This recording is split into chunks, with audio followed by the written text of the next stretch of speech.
Who else would you put in the top 5? For underwaters? Okay, so it would be me, Leon. I think Ponte got better. So Ponte. Welcome to Social Kick. I'm Brian Lundquist. We got the full crew: Dr. John Mullen, Luke Paddington, and a man of many countries, a man of many distances, Ilya Kharun. What's going on, man? How are you? Hi guys. Yeah, I'm doing great. Just settling into the new year, but it's fun. We were just talking before you came on about like what a weird era we're in when it comes to people that have these like crazy range where Olympic medalists in the 200 butterfly can also have one of the fastest 50 freestyles in the NCAA. And the world record holder in the 400 IM is also, if among the top, if not the fastest 50 breaststroker ever. And the American record holder in the 50 freestyle on the women's side is the, champion of the 200 breaststroke. And like, I don't know that like anybody who's currently in this era, like you are, is going to have a clear answer as to why. But for people from our era, it's like so unheard of, those combinations. And like, I don't know. So like, what's going on, dude? How does it happen? How do you last player in that endurance, but also be able to go 8-7, 8-7, and like, we want to talk about this like 50 free or 25 free tournament you guys just did, but I don't know. Yeah. That's crazy. So you're asking me how I can do that, like do a 2 fly, but also do a 50 free as well. Yeah, but do you have any explanation for it? Yeah. I mean, like I said, I think way earlier a year ago that my background is very versatile. I came from Sandpipers and, we started with long distance all the time, but we did have a little bit of sprint training here and there. So, I mean, I did know like the hang of it. Like I knew how to do a 50 free and as well as I guess a 4 a.m. But, and I think my body, it just like, it's so like versatile to that I think it is, if I do anything, like if I do a 50 free or a 2 fly, I think my body just knows and like can adapt to it, and that's why like right now we're focusing on those events like 2 fly, 100 fly, 50 free, or like 2 a.m. whatever. We focus into that, and I feel like that's how I get better, because rather than doing like a 4 a.m. there, 100 breast there, 100 back there, like my body's like, okay, so which one are you doing? So I wasn't really, really good at it. I was just good, but now that like we're actually going into it, I think that's why like my events improved that much. Is some of this also with just like how the college system prioritizes relays and like the order of events where that, 50 free, 500 free, 200 IN day is like, I don't know, whatever you want to call it, like a half day almost. And it's like, what am I going to do out of those ones? Yeah.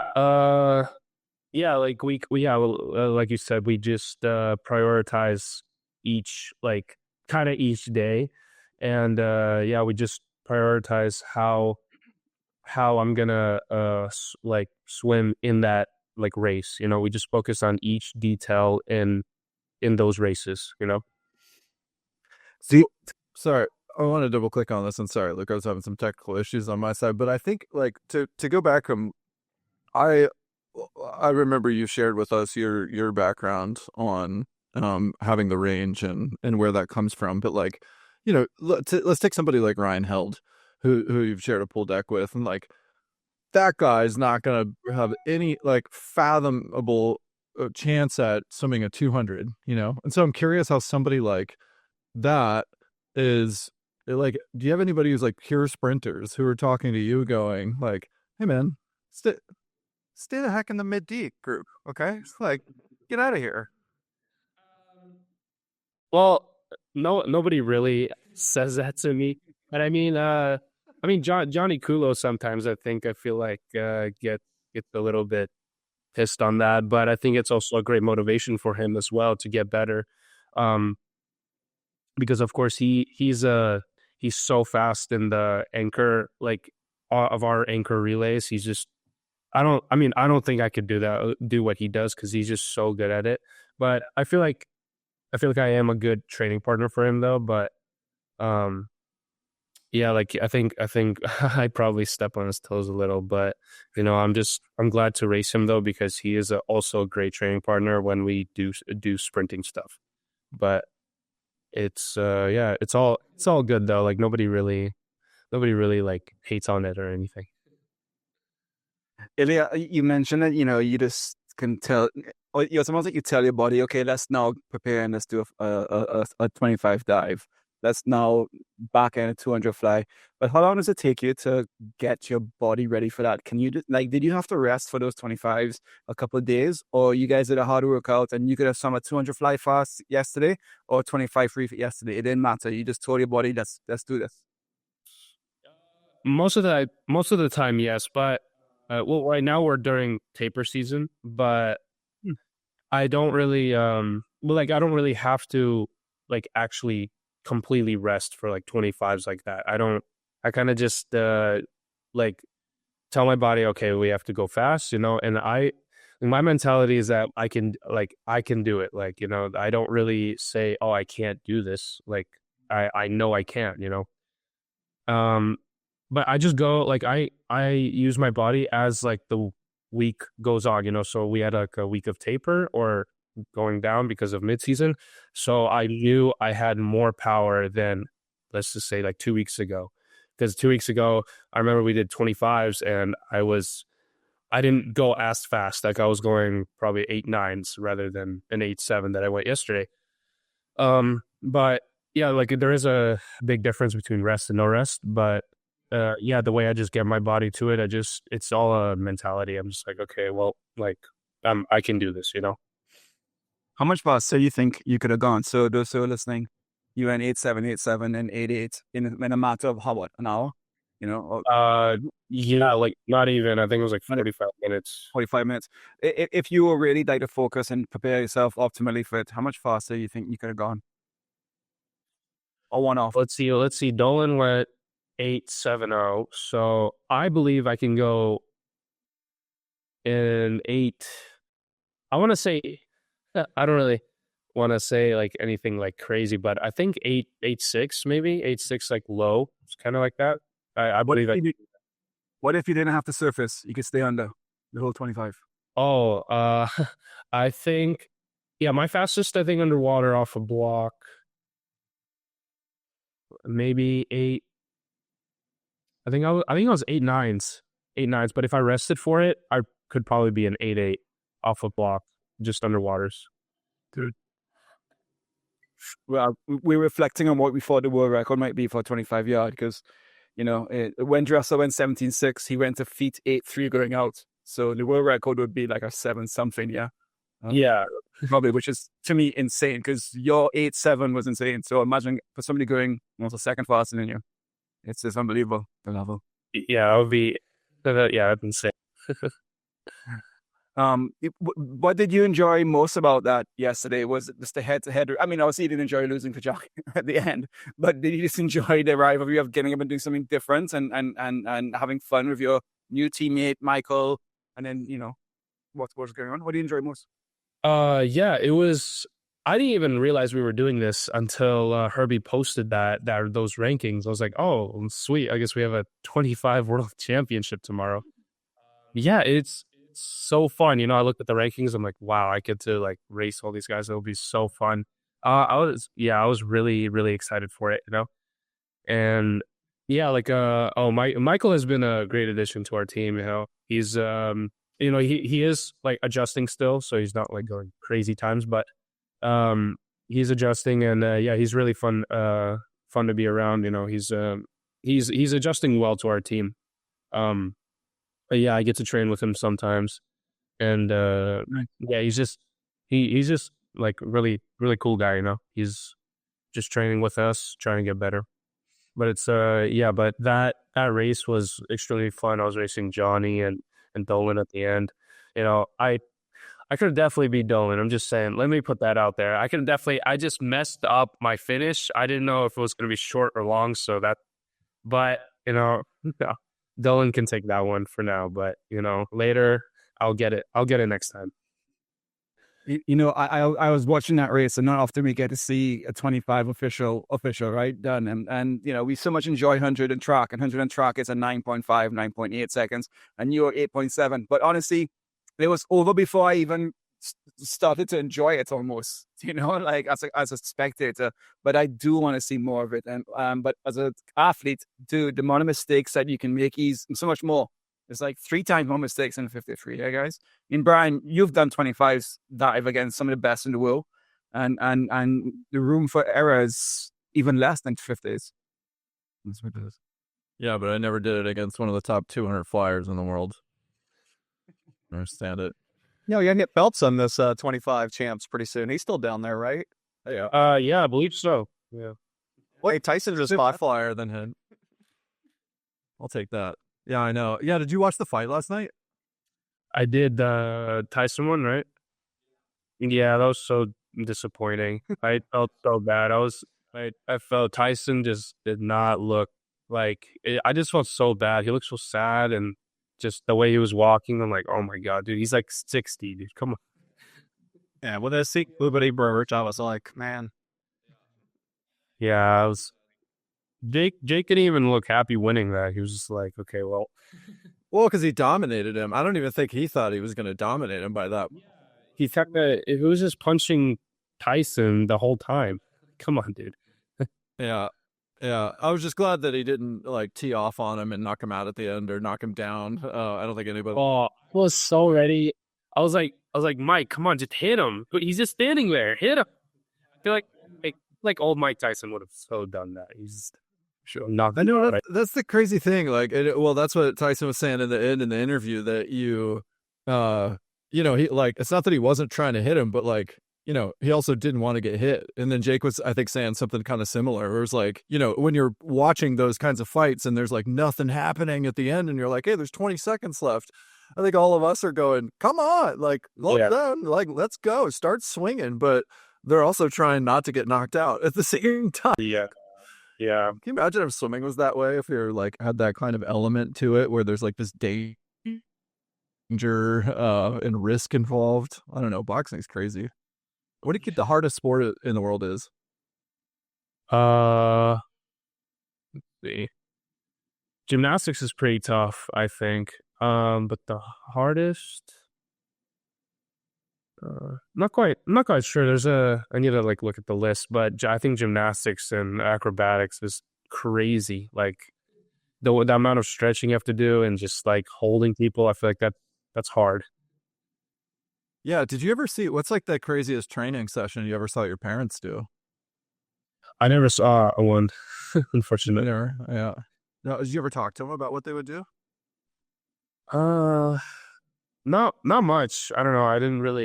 I was interested, but I didn't really, I don't know. I didn't ask them about training, but I remember my dad back in the day he would just do like very heavy sets of like, just like weights. Like my dad like was massive back in the day. And, his like the way he would like do weights, he said it was like a lot. He moved a lot of weight. So I'm guessing that was pretty hard. Well, do you see that in the gym too? Are you a beast in the gym?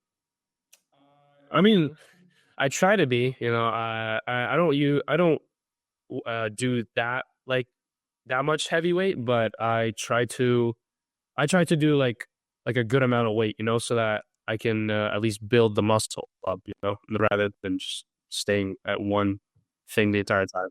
Yeah, totally.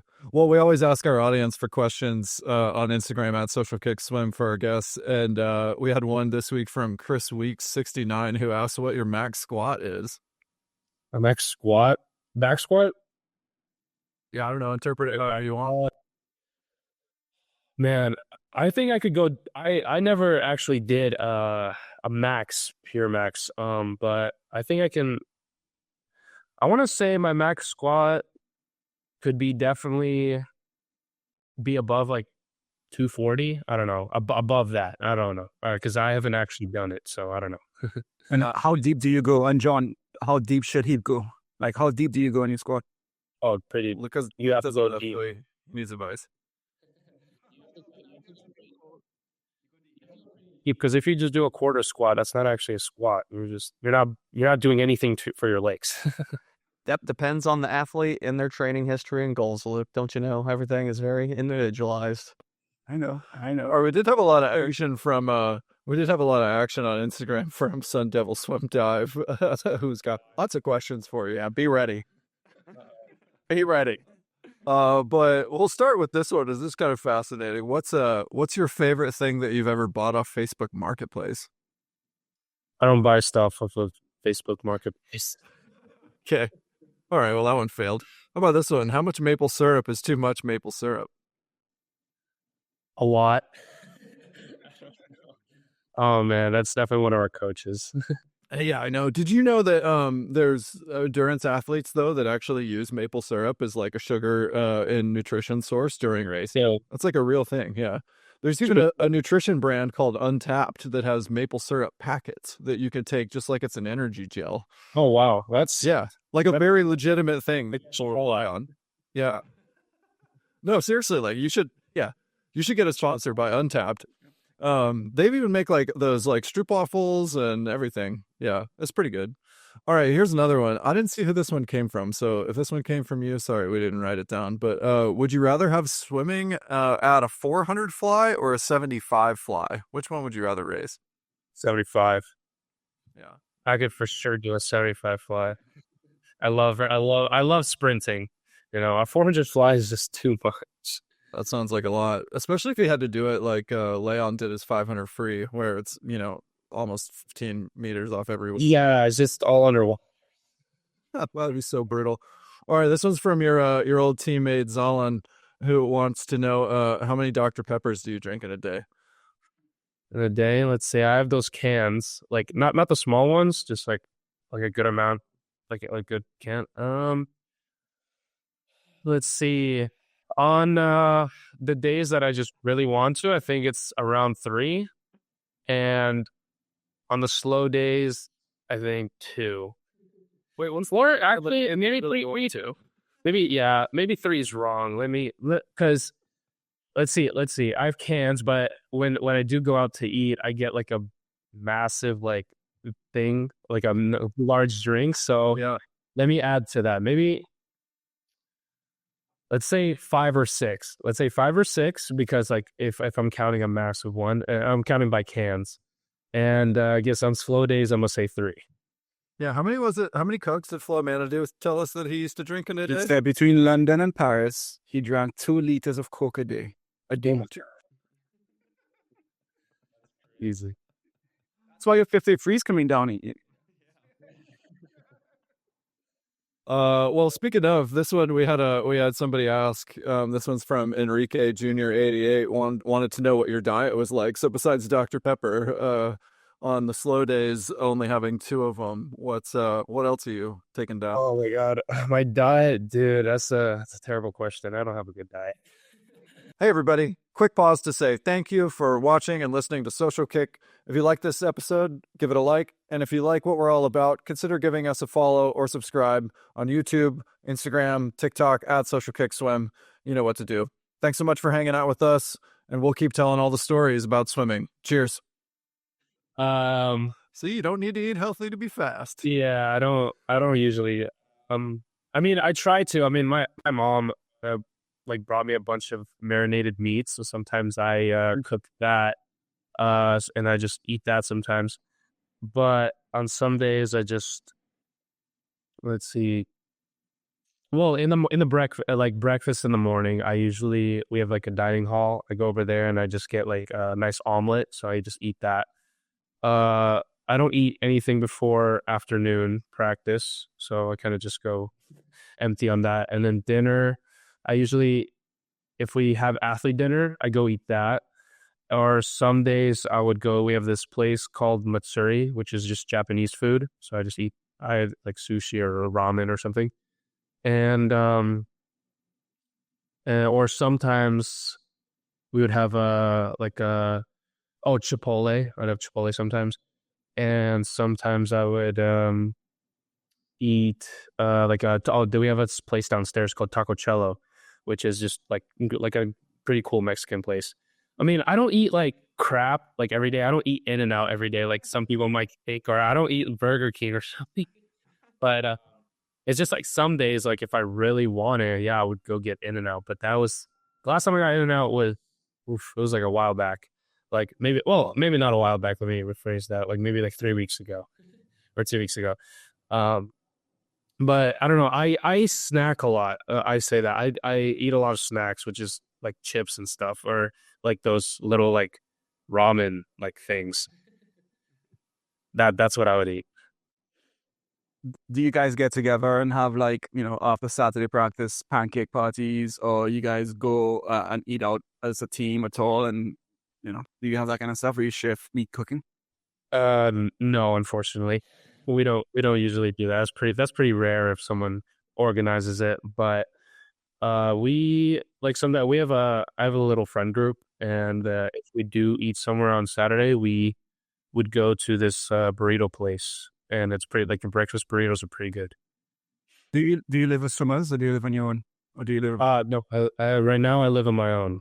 I'm on my own. Like I live in an apartment on my own. Okay, cool. So, a lot of change at ASU this year. As we all know, what made you decide to stay at ASU? Were you tempted to go to Austin? And how's it been since this change and all the new people coming in and your old friends leaving? Yeah, that change was crazy. The first day, he left. Bob left. Yeah, I was very distraught. I guess I was very like sad. I was like, dude, oh my god, like what am I gonna do? Because I built a whole life here. And I was just like what like. I was like, what's the next step? What do I do? I took some days, I kept asking Leon and Hubie like what they were gonna do. And they were also back. Well, Leon was back and forth. He was like, I don't know. But he made the decision to he became pro, but he's also going to be pro there at Texas. And Hubie said he was going to go either way. I guess I felt like he was going to do good here if he did stay, but I mean, he wanted to go with Bob, which is understandable. Can't really get mad at that. But I really wanted to trust Herbie. He's very smart, and he's a really good coach. So I decided to stay here and try it out, and I did. We focused a lot. Like he like really put a lot of focus into me over the summer for the Olympics. And it was just like, it turned out to be great, amazing. The training actually worked. Like it was a lot of like fast. I mean, it's still working. It never stopped. But it was amazing, how much I improved in such a short amount of time. I went a 152 in a 2 fly and a 50.4 in the 100. Like that's crazy. I mean, last year in Japan, I went like 51. I couldn't even do anything, and no, yeah, That's weak. this week that I mean, compared to like those upper guys, I think 51's pretty weak. But and just the training was working. I was so excited to see what I could do if we kept going. And as I can see that the training's working a lot. Herbie's training is just really good. Like I love it. I love it a lot. And yeah, like it works. And yeah, all these people, yeah, like Hubie and Leon, I mean, they were really good friends of mine. And yeah, it is unfortunate that they left, but it did bring like everyone else stayed. So I mean, that was amazing. So I'm really happy that most of the team actually stayed. And it was just, we have such a good team culture. And I mean, I don't think I could see myself being anywhere else. I love it here.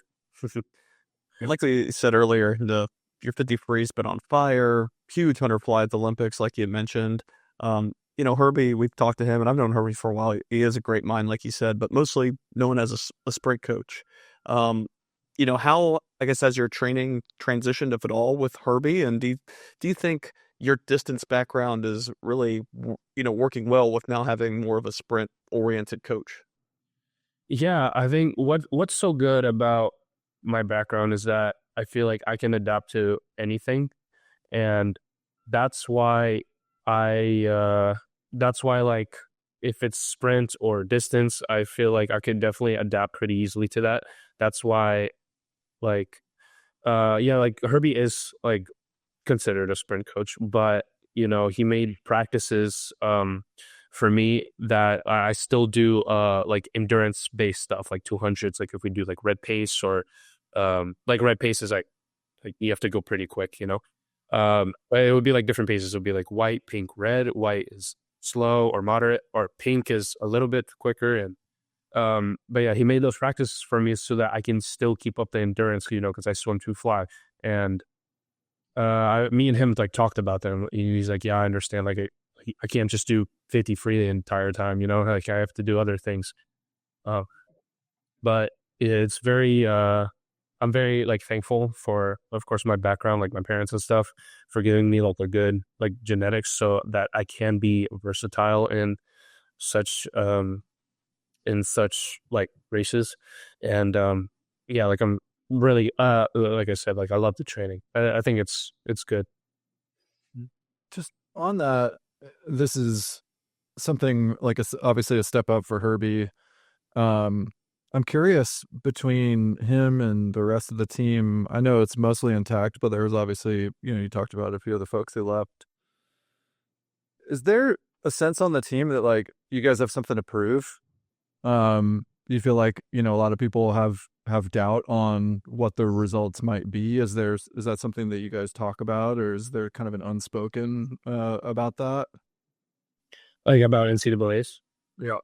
Yeah. So all of us are actually extremely motivated to beat Texas. We are all pretty, I wouldn't say pissed, but like we are a little bit angry, But we are, yeah, no, our team, we're super motivated to completely destroy them. Some people, actually, a lot of people are doubting us.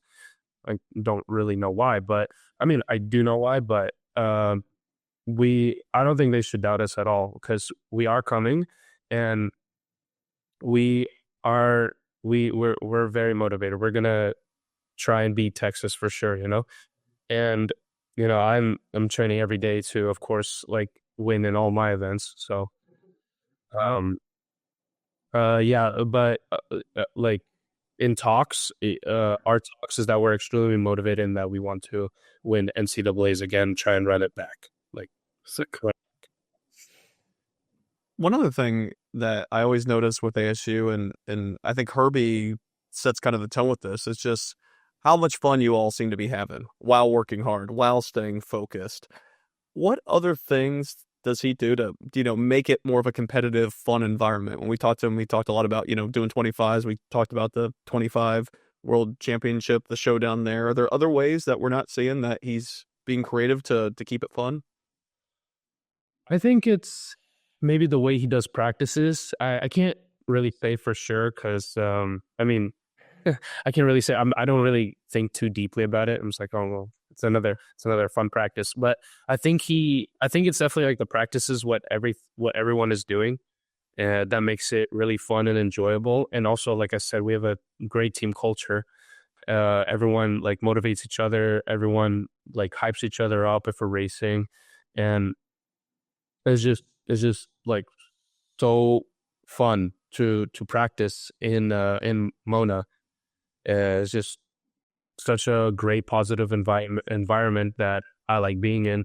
But what Herbie does is, I guess I want to say, is just like the way he does practices, and sometimes how he hypes us up. But like that's pretty much it. I don't really, like I said, I don't really think too deeply, so I'm not quite sure if there is anything extra. But I want to believe it's just the practices. Yeah. Well, I want to turn to Paris a little bit now, because you mentioned it. You mentioned how Herbie helped prepare you for Paris. So I want you to talk us through Paris. Like, who did you work with? Who do you work with as a coach, maybe virtually and on deck? And talk us through like some of the highlights and lowlights of your racing. You had a lot of highlights, 2 podiums, unbelievable best times. But talk us through some of the highlights and lowlights of that we don't know about, that we didn't see on paper. So yeah, during France, I was working with Summer's coach, Brent, because Herbie couldn't go. But I was working with Summer's coach, and he was just following Herbie's program. Like I was just doing Herbie's training the entire time.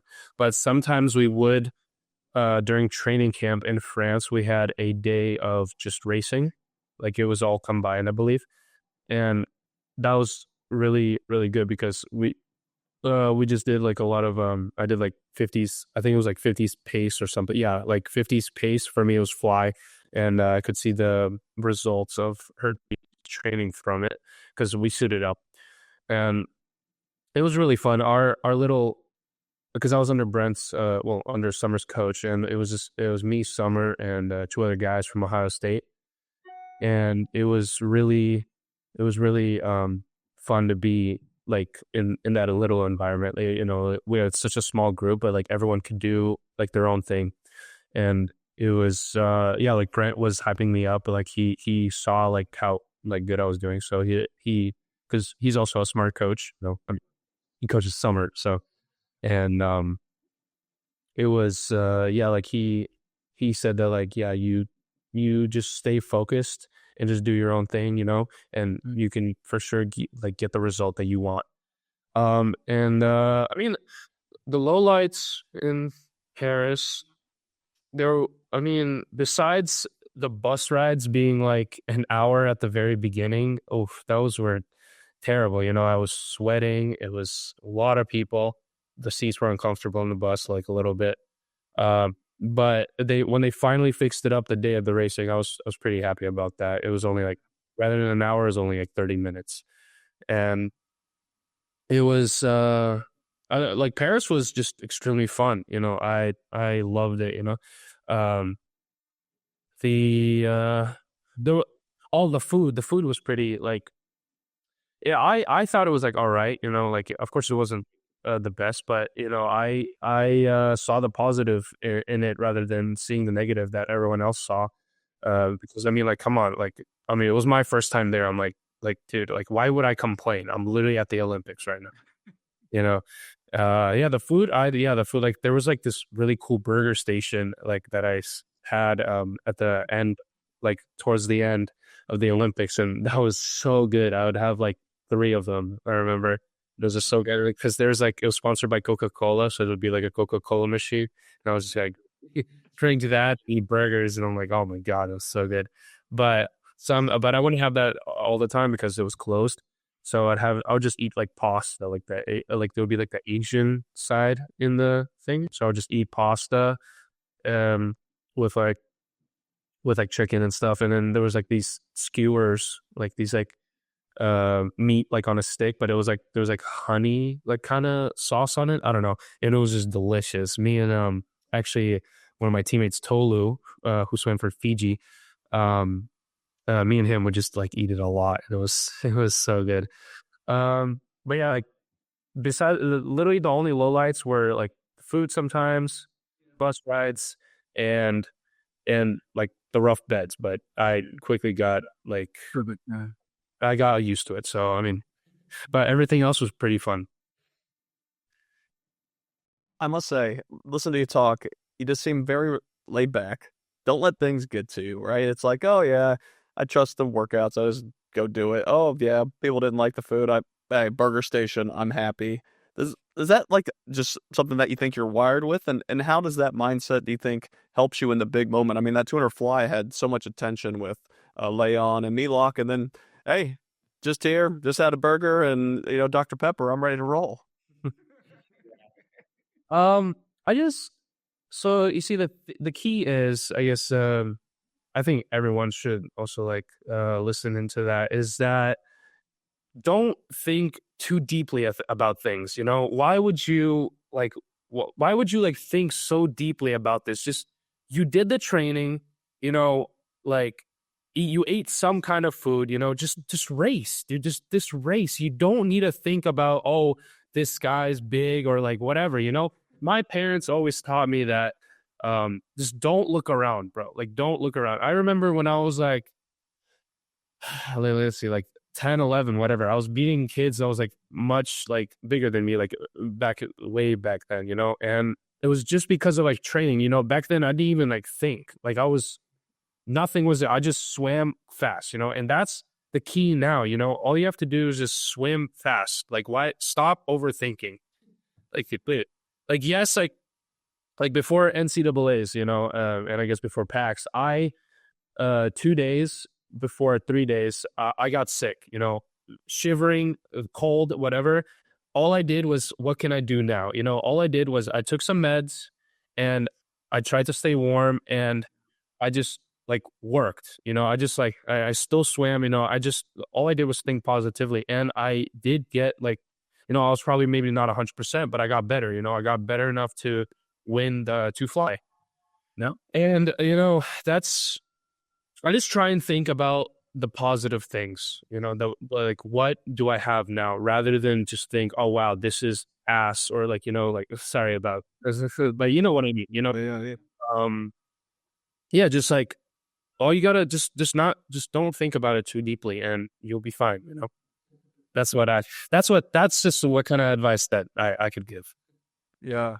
Well, what's interesting hearing that kind of mindset, first of all, it's like, well, yeah, for sure. Obviously, that's going to lead to success when you can not be bothered by any potential disruption and just let it go. Like, because things aren't going to go your way.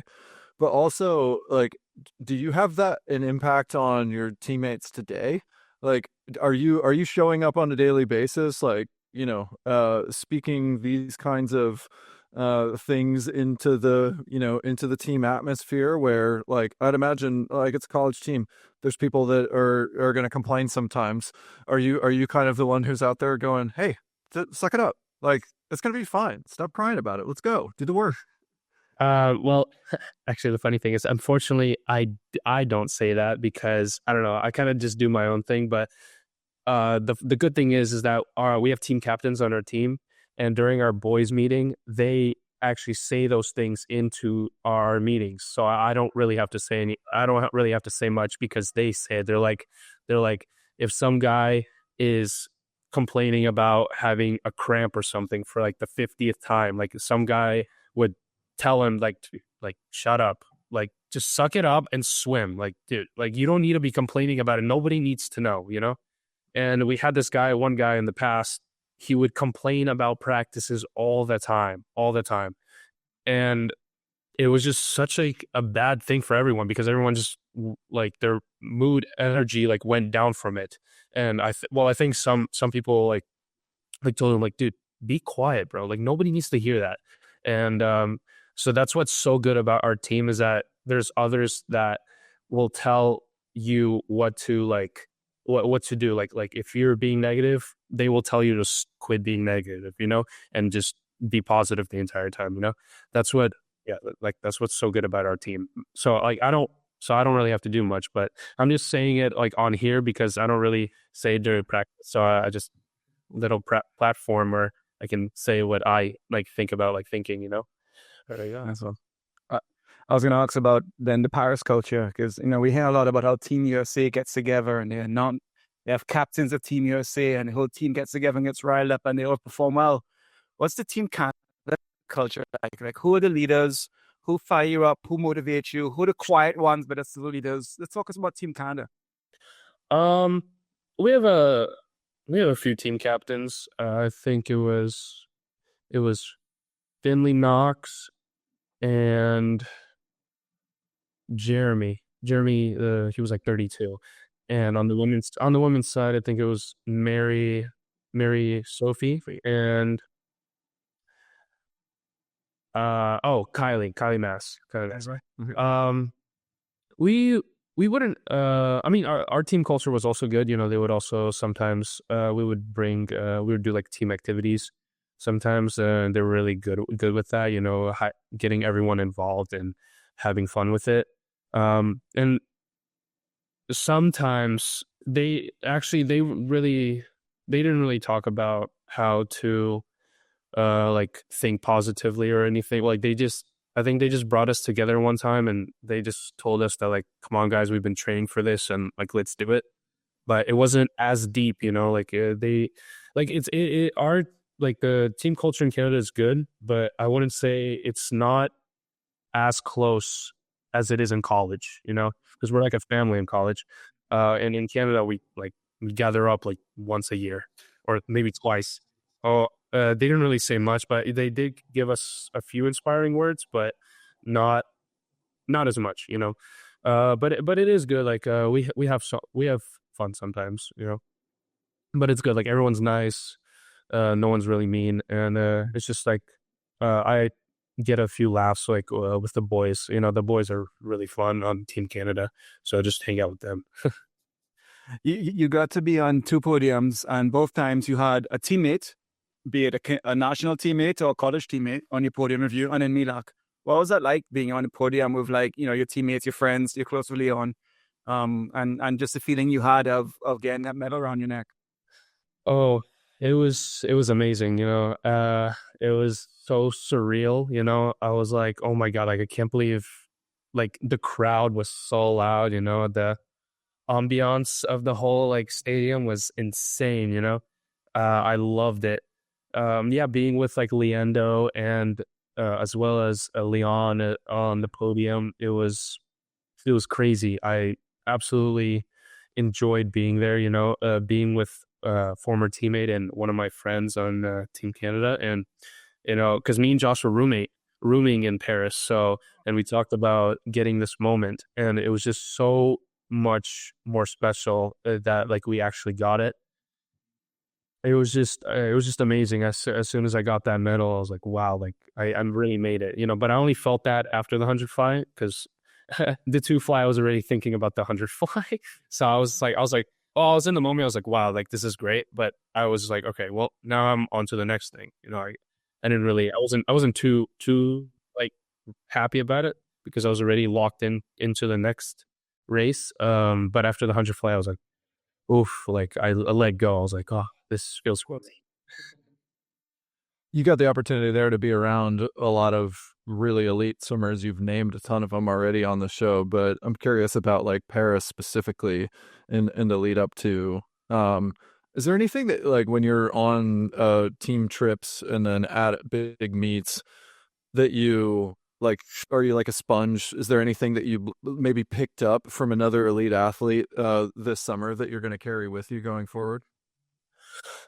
Also, one more thing from the previous is that, yeah, like also having Milak on the podium was amazing, because he's a really good athlete, and it was really cool being with him. But sponge, you mean from the previous summer, or No, I mean from Paris. Like, I'm just curious. I mean, and you could talk about experiences from any summer really, but I just always find it fascinating, like what someone at an elite level is able to pick up from watching, being around, observing, spending some quality time with other elite athletes, and you get to see them maybe a little bit deeper than you might like just on a regular back and forth to Mona every day. So, just, is there anything that you can think of that you've picked up? And I'm curious if there's somebody who stands out. yeah, the number one thing that stood out to me was Leon, and what he would do before races. Like, I think I still do to this day, is I believe really inspiring. Um he sits and like he closes his eyes and he just breathes. Like he breathes deeply, like deep in and deep out. And I took that very like deeply. Well, not too deeply, but I was just like, wow, like it clearly works. And I looked into it. It's because like it relaxes you. That's number one. And it also you inhale a lot of oxygen, and that really like helps you in races. So that's what I like picked up from Leon, and he's amazing, such a elite swimmer. And that's what I really like brought to myself, is like the breathing part in this. It really helps. I think you brought a lot more to the table in this conversation than when we spoke to you last time. I mean, since we spoke to you last time, you've won a national championship individually. You've won a national championship as a team. You've podiumed twice. You're the hottest swimmer in the NCAA circuit right now. But with the confidence you're obviously swimming with and you're talking with right now is next level. You have belief in yourself and in your program, the trust. You have all the ingredients lining up to be like Ilya 2.0 now. I mean, we knew you. We knew you coming back in that 200 fly, the Pro Series, and passing people. We knew, like, who is this kid who has that confidence? But now it's starting to show, right? Talk about that where you are now in your journey as a athlete. Yeah, I believe I matured a lot ever since that Pro Series. Yeah. That Pro Series, I was looking back and I'm like, wow, I'm still like a little kid, so young and and so like gullible sometimes. Yeah, like this journey has been, I mean, it still is, still going. It's very long, very hard. I still have to lots of training to do, and it's gonna be tough sometimes. There's gonna be bricks in the road. It's never a straight road. It's gonna be curving a lot. But all you have to do is adapt and just think positively the entire time. Like, so of course, sometimes you can't think positively. I know I'm also a victim of it, where it's like, oh, like, dude, I don't want to do this. Like, this warm up is so dumb. But all I have to do is just adapt to it. I can't change it. I still have to do it, and yeah, like I believe that I've matured a lot from this entire journey. And hopefully I will keep maturing. Making like really, really great progress in the future. Because I believe I can do that. I have the abilities to do that, and I'm just really grateful and really happy to where I am today and what I hope to be in the future. Well, we do know one thing about your winding road. It's about to hit mid-season invite in Greensboro, I believe, and I think you're scheduled to go to Short Course Worlds in Budapest. So, what are you hoping to? You don't have to go through times or anything, but like, what are you hoping to gain from these meets with where you're at in this journey? Well, mid-season, I just want to go extremely like good times, like best times, because we're tapering and shaving for it. So I tended to go, hopefully, or I will go really fast. And Short Course Worlds, I'm actually really excited for that because I'm going for Ponty's time in the 50 fly. Nice. Yeah, so that'll be really fun. And but yeah, I really want to do good in the 2 fly and 1 fly there as well. That's like what we're leading up to. But yeah, that's what I really just expect from everything from this training. It should be really fun, and of course, like Singapore next year, it will be really cool. Oh, yeah, sure. Yeah, with Short Course Worlds, like I said, you have the mid-season, then Short Course Worlds, so a fair amount of travel here coming up. How do you hope to, manage those two meets? Like you said, you're tapering, bringing it down for Greensboro. Then was it a week and a half, 2 weeks later, Short Course Worlds going for, what are we gonna 21.4 50 fly? Do we want to just throw a number out there? I guess how do you hope to manage them? How do I just how do I manage? I guess just trust in myself. There's really not much how I can manage it. I guess just how I think about it. Like, again, it's just mental. That's all it is. Because I'm gonna do all the training, and at the end of the day, it's all just mentality and how I will perform in those races. And yeah, that's what I hope to achieve, and it'll be great. You just mentioned some goal times, some goal aspirations, right? But do you set those times, or do you let the times come to you? I mean, are you looking at a 17 points, seeing how you've gone in season so far in the 53 yards, or are you just like doing what it takes to do my very best and touch the wall and see what happens? Are you a goal setter or just a get up and race? Both. Yeah. I believe I like the one where like I'm racing my hardest, And as long as I do that, I'll see what the result is. But it's both. Like I goal set, but I also as well, like just just race it. All right, boys, 17 points for this kid. Get it. Hopefully. There you go. Yeah, we had Maggie McNeil on a while ago, and that was when NIL was still new, and she mentioned being an international athlete, not being able to accept NIL money. Is that still the same boat for you, being a decorated Olympian, or how does that work? So I think we can earn NIL money. We just have to disclose it. And well, it's just the tricky part is trying to get all these brands to try and sponsor me. Yeah. But right now it's a bit tough. I'm not really getting any, but I'm trying to. Every day I'm trying to get money, but we can earn NIL money. Yeah. How can that be? How is it hard for you to get a sponsor? You're an Olympic podium or 2-time medalist. What the hell? And on the rise is not NCAA champion. I don't know. It's really stupid, but I just try my best. But something my brother told me is that they're always going to pick the gold medalists. They're always going to pick the people who are actually like number one right now. And of course that's why it comes easy to Leon or like Ledecky or Kate Douglas or maybe even Gretchen Walsh. That's why that's why I'm still working really hard, because that's what I'm achieving. That as long as as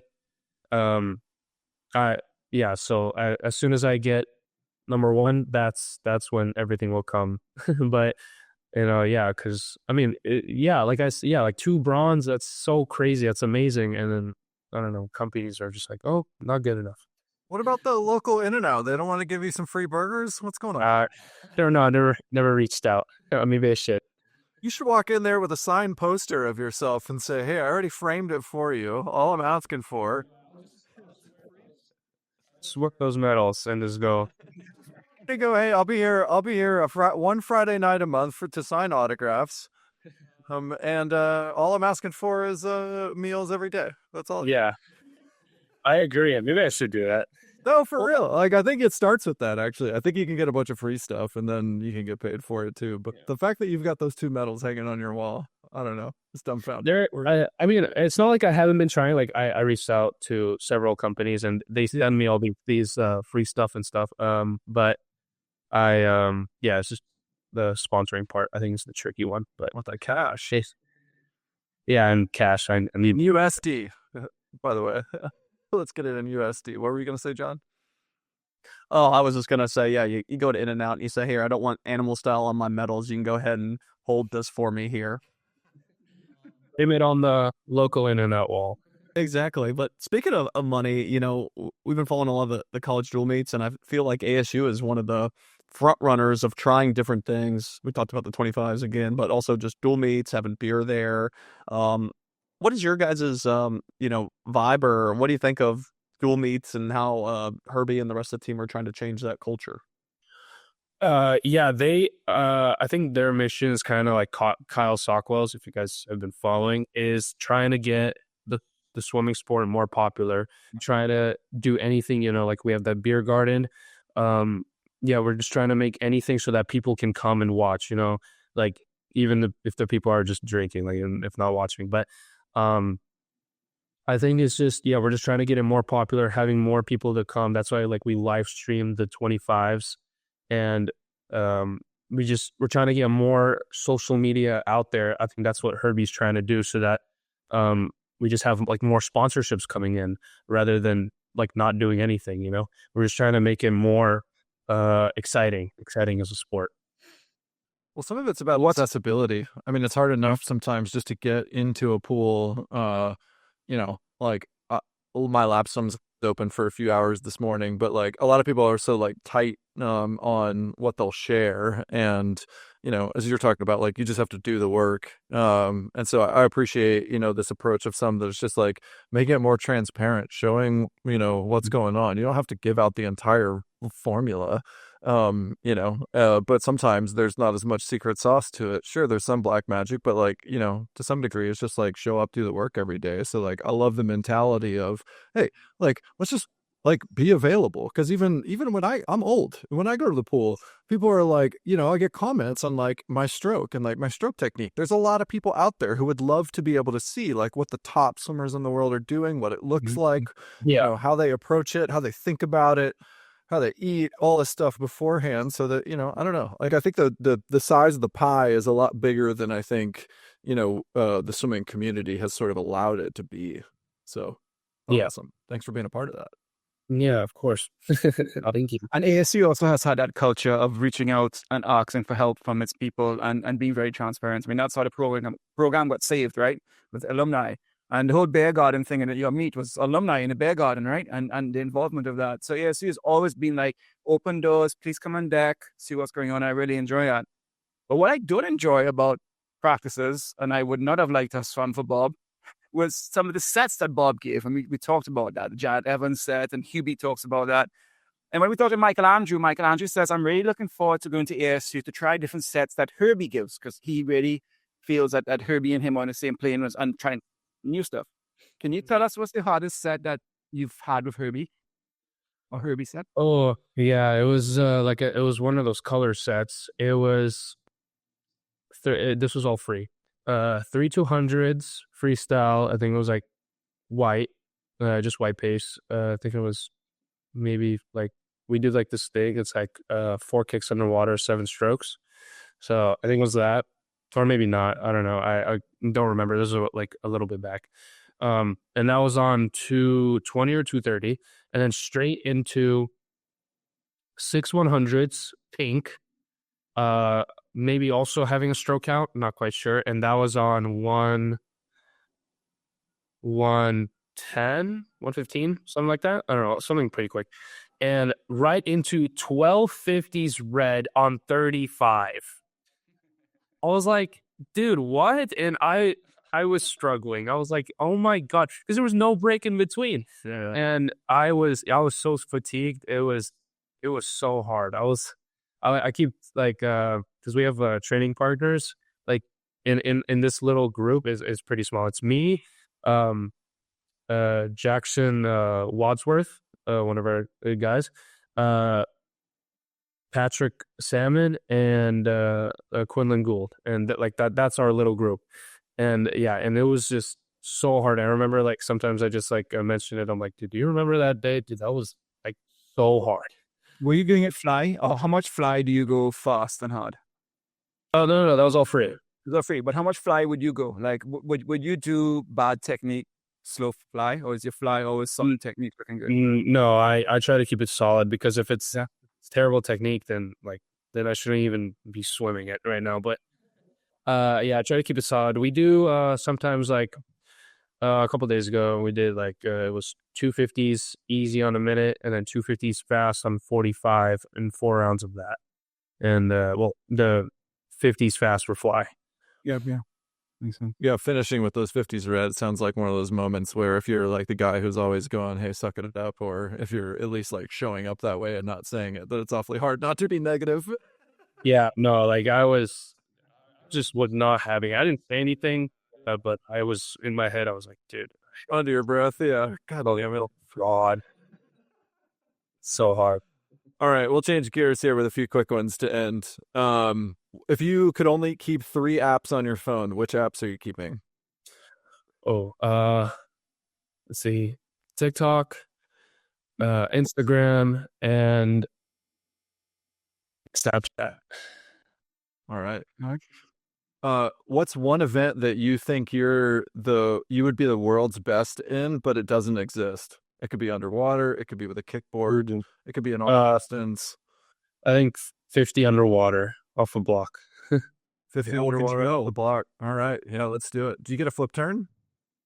Yeah, like you can breathe if Short course or long? You think you'd also be the best at long course? Ooh, I wonder. Yeah, I could try, but I was thinking short course. All right, let's make it happen. Who else would you put in the top 5 for underwaters? Okay, so it would be me, Leon. I think Ponte got better. So Ponte. Yeah. Let's see, and then 2 more. I don't know who else is good at underwaters. You guys, Keep it top 3. That's a pretty good total. yeah. So Leon and Pompey. All right. I don't know. Pretty close. Trilla? Yeah, for sure. Yeah. He's definitely filthy underwater. At least at his peak he was. But Crooks, yeah. Yeah, Jordan. Jordan, yeah. Crooks. Yeah. There you go. I want to see this. I know. Like this happens too. All underwaters. I want to have like an exhibition event at at Short Course. Shoot, we should do a Short Course Worlds. How cool would that be? Like, yeah, if there was like a race, like an event, a stunt for money at the end of it, there was an off, whatever. Like, talk to your boys about that when you get to Short Course Worlds. So how is the turn and what's the turn? So you're touching underwater and spinning? How are we let the details find? I think like we just like breathe and then do a flip turn. Okay. We want a stroke. Like a little, like a one stroke, full stroke, or I guess a full stroke. Yeah. One stroke flip turn. That's gonna Okay. be it. Yeah. Sounds good. All right. What's out of all the free stuff that you've gotten, or maybe from a company that you haven't, what's one sponsor that you'd love to have? One sponsor. Let's see. I think I'd love to have. I think I'm gonna just stick with it. I'm gonna say the Dr. Pepper sponsor. Save you a lot of money. Yeah. What's the most often used piece of equipment in your swim bag? I think it'd be paddles. How big? Like they're just huge. They're like a full like paddle, and it's like kind of like this. Like regular pole paddles. Yeah. Yeah. All right. What are you listening to, watching, or reading right now? What do you mean? Well, I mean, not like during this podcast, but do you listen to music? Do you read books? Do you watch Netflix? Do you? Oh, What are you doing? yeah. So for Netflix right now, I guess the new a new episode came out of Cobra Kai, so I have to watch that. And listening to, I don't really listen to much. I don't really do anything, but yeah. So I guess just Netflix, Cobra Kai. All right. What's one prediction that you have for championship season? Could be anything for you, yourself, a team. What you got? Like for swimming wise? Yeah. Let's see. I think my prediction is that Indiana will be for sure in the top 3 at NCAAs because they seem pretty strong right now. Good call. Sure looks like it's headed that way. Yeah. All right. And we always have to know. Wait, John. What were we gonna say? Oh wait. Wait, John, because John's Purdue. Yeah. We got him in basketball, I hope. Purdue dive and swim. All right. More or less social kick at ASU since Herbie took over? Less. Less. Yeah, we don't really do social kick. Yeah. Oh man. Not much of it. I'm offended. Bullshit. We got a corner. All right, we're gonna lobby him for some more. But I appreciate all the things that are happening there. Ilya, always good to see you, man. Really fun to get to watch you. I was able to see Hunter fly in Paris and watch you walk on the podium, and so that was fun to be able to get to see that swim. And yeah, man, you're welcome back anytime. Best of luck into the rest of the season. Sweet. Thank you so much, guys. It's been fun. Yeah, our pleasure. That's it for this episode of Social Kick. We'll see you next time. See ya. Hey everyone, thanks for hanging out with us. If you enjoyed this episode of Social Kick and you'd like to see more, subscribe to the channel. And we love talking swimming and we'd love to talk about swimming with you. So leave us a comment and we'll see you next time.